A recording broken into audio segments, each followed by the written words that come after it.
Hello students, आज हम संस्कृत के अनुवाद बनाने के बारे में जानकारी देंगे। संस्कृत के अनुवाद करने के पहले हमें जानकारी ये करना है कि वचन कितने होते हैं, पुरुष कितने होते हैं। जब तक उसका सही ज्ञान नहीं होगा तब तक हम संस्कृत के अनुवाद नहीं कर सकते।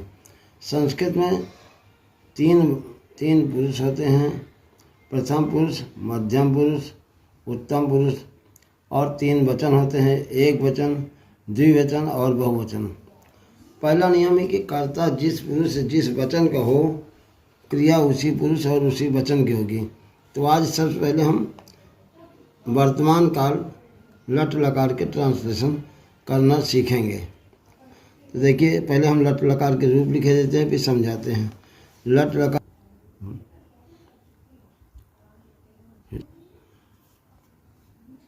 सबसे पहले हम लट लकार का एक रूप लिखते हैं, उसके माध्यम से आपको संस्कृत का अनुवाद बनाना बताएंगे। जैसे तीन पुरुष होते हैं, प्रथम पुरुष, मध्यम पुरुष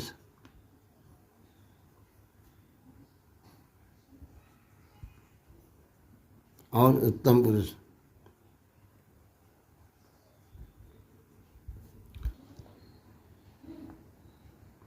एक वचन, द्विवचन और बहुवचन, तीन वचन होते हैं और तीन पुरुष होते हैं। इसको हम एक रूप के माध्यम से करते हैं। जैसे पठ धातु का लट लकार का रूप होता है पठति, पठतः, पठन्ति। ये दूसरी लाइन में होता है पठसि, पठथः, पठथ, फिर पठामि, पठावः, पठामः।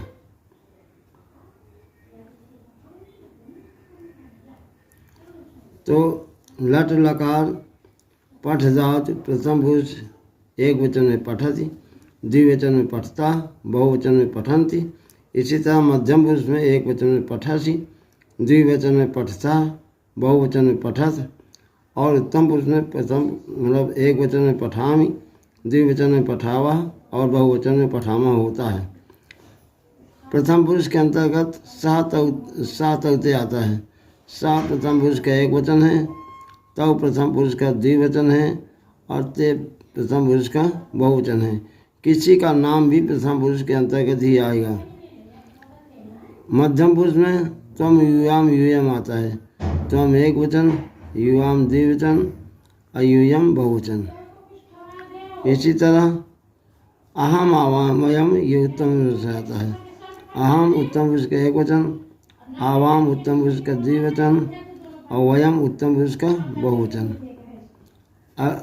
जैसे सा होगा तो सा के साथ अगर पठ धातु लिखेंगे तो सा के साथ पठति, तव के साथ पठता, ते के साथ पठन्ति। इसी तरह त्वम के साथ पठसि, युवाम के साथ पठता, यूयम के साथ पठत, अहम के साथ पठामि, आवाम के साथ पठावः, वयम के साथ पठामः होगा।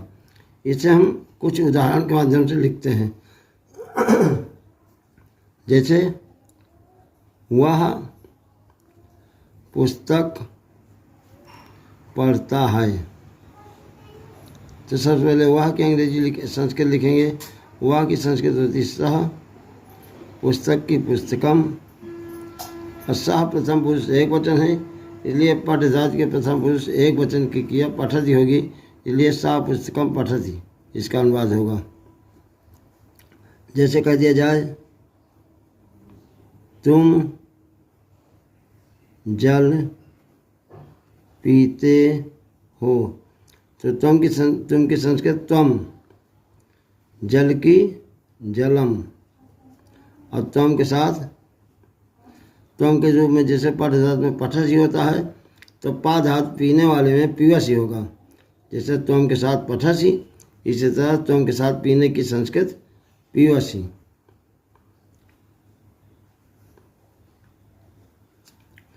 और उदाहरण जैसे मैं फल खाता हूँ। तो पहले मैं की संस्कृत अहम, फल की संस्कृत फलम।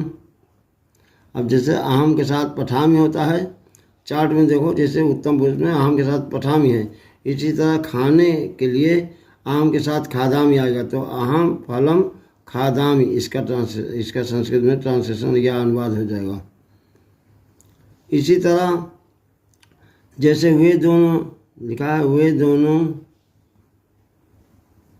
जल पीते हैं, तो वे दोनों की संस्कृत चार में जैसा बना, सह एक वचन के लिए, तव द्विवचन के लिए है, तो वे दोनों की संस्कृत हो गई तव, जल की जलम पीते हैं। जैसे तव के साथ पठता लिखा है तो पा धातु में पीता हो जाएगा। हम सब संस्कृत पढ़ते हैं, संस्कृत पढ़ते हैं। तो हम सब की संस्कृत क्या होती है? वयम, और संस्कृत की संस्कृतम, और पढ़ते हैं। वयम के साथ देखो चार्ट में देखो तो वयम के साथ क्या होता है? पठामा, तो पठामा हमने यहाँ लिख दिया। तो कहने का मतलब ये हुआ कि संस्कृत के अनुवाद में कर्ता जिस पुरुष जिस वचन का हो, क्रिया उसी पुरुष और उसी वचन की होगी। लकार 5 तरह के होते हैं, पांचों लकार का अलग अलग अनुवाद होता है। इसलिए आज हमने आप लोगों को लट लकार वर्तमान काल के ट्रांसलेशन सिखाया। इसी तरह हम आगे आपको लट लकार के 5 तरह के ट्रांसलेशन बताएंगे, 5 तरह के अनुवाद बताएंगे। Thank you.